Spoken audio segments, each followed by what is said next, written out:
Misler, cuéntanos, ¿cómo te fue hoy? Muy bien, excelente.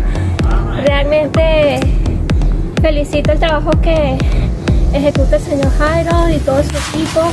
Son muy profesionales, organizados. De verdad que me sentí muy segura y protegida por ellos.